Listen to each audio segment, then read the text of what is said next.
మరొక వీరుడు విస్మృత వీరుడు కాదు. ఇంతవరకు శరీరం కూడా దొరకలేదు. మన ధర్మశాస్త్రం ప్రకారం శరీరం దొరక్కపోతే మరణించలేదు అని లెక్క. పురాణాల ప్రకారం, ధర్మశాస్త్రం ప్రకారం ఎన్ని వేల సంవత్సరాలైనా సరే మరణించిన వాడి శరీరం దొరక్కపోతే ఆయన శాశ్వతంగా జీవించి ఉన్నట్టే లెక్క. సుభాష్ చంద్రబోస్ శాశ్వతంగా జీవించినట్టు లెక్క. దీనికో కథ ఉంది, చెప్తా, మీరు ఆశ్చర్యపోతారు నిజంగా. రాముడు జన్మించాడు, మరణించలేదు. కృష్ణుడు జన్మించలేదు, మరణించాడు. పురాణాల్లో ఇది ఒక రహస్యం, లోతుగా చదివితే అర్థమవుతుంది. జన్మించకుండా మరణించడం ఏమిటి, జన్మించి మరణించకపోవడం ఏంటి? జాతస్యకి ధ్రువో మృత్యుకు ధ్రువం జన్మ మృతస్య. రాముడు జన్మించాడు, మరణించలేదు. రాముడు కౌసల్యా గర్భాన పుట్టాడు, దశరథుని ఇంట్లో పుట్టాడు, అందరికీ తెలుసు, అందరూ చూశారు. జన్మించాడు కానీ మరణించలేదు. ఎందుకంటే రాముడు నదిలో ప్రవేశించాడు. ఆయన శరీరం మళ్ళీ ఎవరూ తీయలేదు, ఎవరికీ దొరకలేదు. శరీరం దొరకనప్పుడు పోలీస్ స్టేషన్ చట్టం ప్రకారం మనిషి మరణించనట్టే లెక్క. మీరు ఎవరైనా మరణించాడు అని పోలీస్ స్టేషన్లో చెబితే మృతదేహం ఏదని అడుగుతారు ఖచ్చితంగా. మృతదేహం దొరకలేదు అంటే అనుమానాస్పదం అని పెడతారు, అక్కడ మరణించాడని చెప్పరు. పైగా ధర్మశాస్త్రం కూడా మృతదేహం దొరక్కపోతే మరణించినట్టు కాదు. తద్దినం పెట్టేటప్పుడు కూడా దానికి సంకల్పాలు వేరుగా ఉంటాయి. 12 ఏళ్ల తర్వాత తద్దినం పెట్టచ్చు. వెళ్ళిపోయిన వాళ్ళకి, కనిపించిన వాళ్ళకి, మాయమైన వాళ్ళకి 12 ఏళ్ల తర్వాత తద్దినం పెట్టచ్చు. కానీ దాని సంకల్పం వేరు. మామూలుగా పోయిన వాడికి పెట్టినట్టు పెట్టరు, దానికి ఒక లెక్క ఉంటుంది. ఎందుకంటే అనుమానం ఉంది అక్కడ. అంచేతనే పురాణాల్లో లోతుగా పరిశీలించిన పండితులు రాముడు మరణించలేదు అనేది, శరీరం దొరకలేదు, మరి ఏం చేయమంట? ఆయన వైకుంఠానికి వెళ్ళాడు, నీ ఊహ, ఎవరో చూడలేదు అక్కడ, ఫోటోలు తీరా. పైగా కృష్ణుడు జన్మించలేదు కానీ మరణించాడు. ఎందుకంటే కృష్ణుడి శరీరం దొరికింది, అడవిలో వారం రోజులు ఉండిపోయింది, అక్కడ అంత్యక్రియలు కూడా లేకుండా. తర్వాత వెళ్ళి అర్జునుడు దహనం చేశాడు దాన్ని.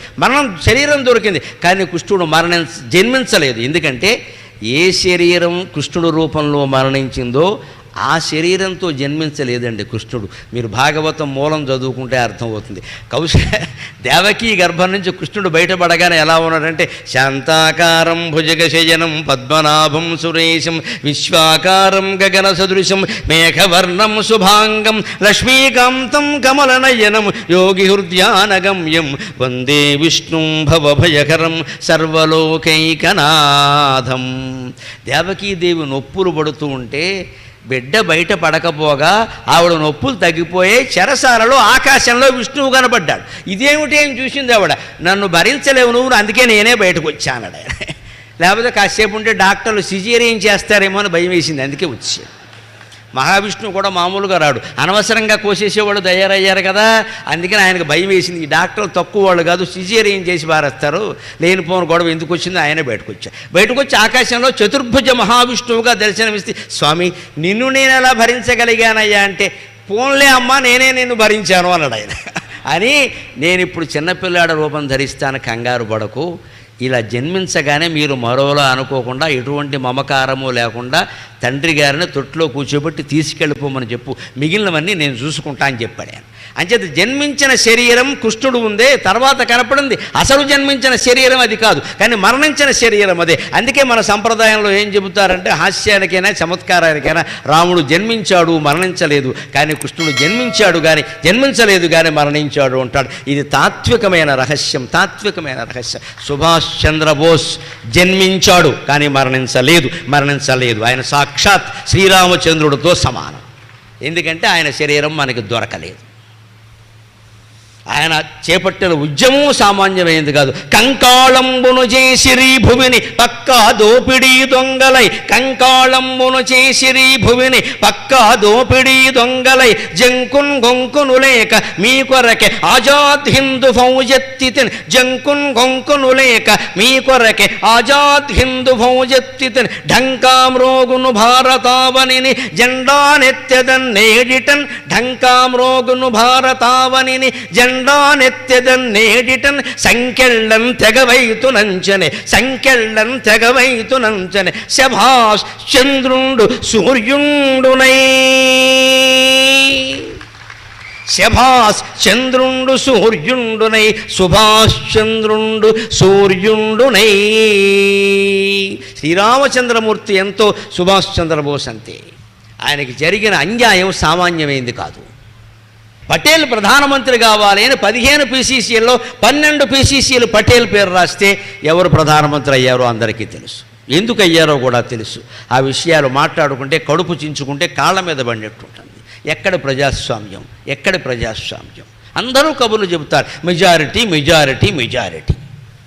ఆ మెజారిటీలో కూడా ఒక్కడి మాటే నెగ్గుతుందండి. అప్పటికి అంతే, ఇప్పటికీ అంతే. ఆశ్చర్యకరమైన విషయం. మెజారిటీ అని చెప్పడం. ఈ మెజారిటీ వాళ్ళందరూ ఊరికే బానిసల్లాగా తలూపుతూ కూర్చోవడమే. ఆ ఒక్కడు ఏం చెబితే అది, ఇంకెవడూ మాట్లాడడానికి ఏం లేదు. దీన్ని మెజారిటీ అందామా, ప్రజాస్వామ్యం అందామా, నియంతృత్వం అందామా?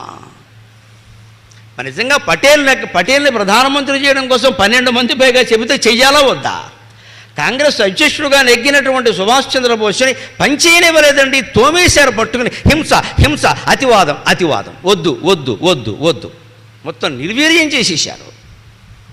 ఆయన మానసిక సంఘర్షణ, ఒక వీరుడుగా ఎంత బాధపడి ఉంటాడో మనం అర్థం చేసుకోవచ్చు. అందుకే దేశం విడిచిపెళ్ళి జపాన్ వాళ్ళని పట్టుకున్నాడు. నేను ఎక్కడి నుంచో వస్తాను, సైన్యం తీసుకుని వస్తాను. అలా వచ్చి కేవలం పిడికెడు మంది సైన్యంతో ముందు అండమాన్లో ప్రవేశించాడు. అక్కడ అండమాన్లో భారతీయ పతాక స్థాపన చేశాడు, జాతీయ గీతం పాడించాడు, వందే మాతరం నినాదం చేయించాడు సుభాష్ చంద్రబోస్. అటువంటి మహావీరుడే కనుక బతికి ఉండి అనంతర కాలంలో దేశానికి ప్రధానమంత్రి అయి ఉంటే దేశ భవిష్యత్తే మరొక విధంగా ఉండేది ఖచ్చితంగా. అటువంటి అమరవీరులందరినీ ఇప్పుడు మనం స్మరించుకోవాలా వద్దా? ఎవరిని వదిలిపెట్టేస్తామండి? మనం ఏమాత్రం ఏ రకంగా వదిలిపెట్టేస్తామండి? ఏమిచ్చి ఆ మహానుభావుడి యొక్క రుణం తీర్చుకుంటామండి ఖచ్చితంగా. ఏ రకమైనటువంటి త్యాగాలు ఎన్ని రకాలుగా నూరిపోసి మనం పిల్లలకి చెప్పవలసినటువంటి అవసరం ఉందండి. ఆలోచించండి మీరు ఒక్కసారి.